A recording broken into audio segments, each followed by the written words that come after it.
കേരളത്തിൽ അതിശക്തമായ മഴയും കാറ്റും തുടരുന്നു. 3 ജില്ലകളിൽ വിദ്യാഭ്യാസ സ്ഥാപനങ്ങൾക്ക് അവധി. 7 ജില്ലകളിൽ ഓറഞ്ച് അലർട്ട്. കേരളത്തിൽ കാലവർഷം അതിശക്തമായി തുടരുകയാണ്. സംസ്ഥാനത്തിന്റെ പല ഭാഗങ്ങളിലും കനത്ത മഴയും ശക്തമായ കാറ്റും നാശനഷ്ടങ്ങൾ വിതച്ചു. ഈ സാഹചര്യത്തിൽ ജനങ്ങളുടെ സുരക്ഷ ഉറപ്പാക്കുന്നതിന്റെ ഭാഗമായി ചില ജില്ലകളിൽ അധികൃതർ ജാഗ്രതാ നിർദ്ദേശങ്ങൾ പുറപ്പെടുവിക്കുകയും ആവശ്യമായ നടപടികൾ സ്വീകരിക്കുകയും ചെയ്തിട്ടുണ്ട്.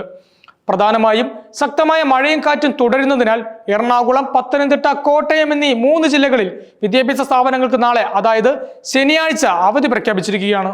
അങ്കണവാടികൾ, പ്രൊഫഷണൽ കോളേജുകൾ, ട്യൂഷൻ സെന്ററുകൾ എന്നിവയ്ക്കും ഈ അവധി ബാധകമാണ്. എന്നിരുന്നാലും മുൻകൂട്ടി നിശ്ചയിച്ച പൊതുപരീക്ഷകൾക്ക് ഈ അവധി ബാധകമല്ലെന്ന് അധികൃതർ വ്യക്തമാക്കിയിട്ടുണ്ട്.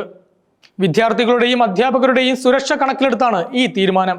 കേന്ദ്ര കാലാവസ്ഥാ വകുപ്പ് പുറത്തുവിട്ട ഏറ്റവും പുതിയ മുന്നറിയിപ്പുകൾ പ്രകാരം സംസ്ഥാനത്ത് അതിശക്തമായ മഴ തുടരാൻ സാധ്യതയുണ്ട്.